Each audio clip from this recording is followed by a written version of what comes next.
नमस्कार बंधुरा test best रेसिपिते सबाइके स्वागत। এখন যেহেতু নতুন গরম পড়তে শুরু করেছে আর বাজার ভর্তি কিন্তু এই রকম কচি পটলে ভরে গেছে, তাই আমাদের প্রত্যেকের বাড়িতেই কিন্তু ব্যাগে করে এই পটল কম বেশি প্রত্যেক দিনই আসে। আর আমরা পটলের অন্য কিছু বানাই আর না বানাই, প্রত্যেকের বাড়িতেই কিন্তু এই আলু পটলের নিরামিষ তরকারি প্রায় এই নতুন অবস্থায় হয়েই থাকে। তো আজ আমি আপনাদের সাথে সম্পূর্ণ নিরামিষভাবে আলু পটলের রেসিপিটা শেয়ার করতে চলেছি। খুবই সহজ একটা রেসিপি, কিন্তু এইভাবে বানালে আলু পটলের এই নিরামিষ তরকারি বা রেসিপি খেতে কিন্তু হয় অসাধারণ। চলুন আজকের রেসিপিটা দেখে নেওয়া যাক। গরমের নতুন পটল দিয়ে আজকে আলু পটল বানাবো। তার জন্য এখানে দেখুন নিয়ে নিয়েছি একদম কচি দেখে পটল, আর পটলগুলো কিন্তু একদম দেশি পটল। প্রথমে আমি আলু পটলকে কেটে নেব। পটলের খোসাটাকে অল্প করে রেখে আমি ছাড়িয়ে নিয়েছি, আর পটলগুলোকে আমি দু ভাগে কেটে নিয়েছি। আলুটাকেও কিন্তু আমি সামঞ্জস্য রেখে খোসা ছাড়িয়ে কেটে নিয়েছি। এবার রান্নাটা করার জন্য আমি তেল গরম করে নিচ্ছি।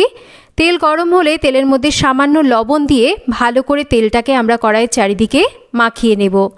প্রথমে আমি কেটে ধুয়ে নেওয়া আলুগুলোকে একটু ভেজে নিচ্ছি। আপনারা যদি মনে করেন যে আলু পটল আলাদা আলাদা করে ভেজে নেবেন, সেটাও কিন্তু আপনারা করতে পারেন। তবে আমি যেহেতু একটু কম তেলে রান্নাটা করার চেষ্টা করছি, তাই আমি কিন্তু আলু পটল এইভাবে একই সাথে ভেজে নিচ্ছি। প্রথমে আমি আলুগুলোকে একটু ভেজে নেওয়ার পর এবার পটলগুলোকে দিয়ে আলু পটলকে মাঝারি আঁচে রেখে ভালো করে ভেজে নেব। পটল একটু জলসা, অনেকেরই পটল খেতে ভালো লাগে না। একটু যদি ভালো করে ভেজে নিয়ে পটলটা রান্না করা হয়, তাহলে কিন্তু পটলের সেই জলসা ভাবটা একদমই থাকে না। তবে অবশ্যই পটল ভাজার সময় একটু লবণ দিতে হবে, হলুদ কিন্তু না। আলু পটল ভেজে তুলে নেওয়ার পর গোটা জিরে, তেজপাতা, গোটা গরম মশলা ফোড়নে দিয়ে ফোড়ন থেকে মিষ্টি সুগন্ধ বেরোতে শুরু করলে আমি দিয়েছি কিছুটা আদা বাটা। হালকা করে আদা বাটাটাকে আমরা একটু নাড়াচাড়া করে নেব। এবার দিয়ে দেব কিছুটা জল, সমস্ত গুঁড়ো মশলা দেব। খুব বেশি মশলাপাতি কিন্তু এখানে দেব না। সামান্য জিরের গুঁড়ো, সামান্য ধনের গুঁড়ো, ঝালের জন্য লঙ্কার গুঁড়ো, পরিমাণ মতন হলুদ আর স্বাদ মতন লবণ দিয়ে মশলাটাকে আমরা একটু কষিয়ে নেব। এবার দিয়ে দেব এখানে একটা বেটে নেওয়া টমেটো, আর তার সাথে দুটো বেটে নেওয়া কাঁচা লঙ্কা। আমি কিন্তু এবার মশলাটাকে ভালো করে কষিয়ে নেব। টমেটোটা একটু বেটে দিলে গ্রেভিটা কিন্তু বেশ ঘন হয়, আর রান্নার রঙটাও কিন্তু দারুণ সুন্দর আসে। খুব ভালো করে মশলাটা আমি কষিয়ে নিয়েছি। এবার ভেজে নেওয়া আলু পটলকে দিয়ে মশলার সাথে আরও ভালো করে আমাদের বেশ কিছুক্ষণ সময় ধরে কষিয়ে নিতে হবে। খুব ভালো করে কিন্তু মশলাটা অবশ্যই কষাতে হবে। দেখুন মশলা কিন্তু খুব ভালো করে আলু পটলের সাথে কষিয়ে নিয়েছি। এবার আমাদের আলু পটলকে ভালো করে সেদ্ধ করতে হবে।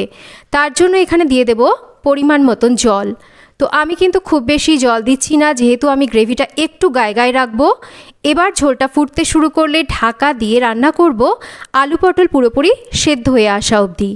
বেশ কিছুক্ষণ আমি মোটামুটি মিনিট 7 রান্না করে নিয়েছি। এবার ঢাকাটা সরিয়ে নিচ্ছি। দেখুন আলু পটল কিন্তু সুন্দরভাবে সেদ্ধ হয়ে গেছে। রান্নাটা আমাদের প্রায় শেষের মুখে।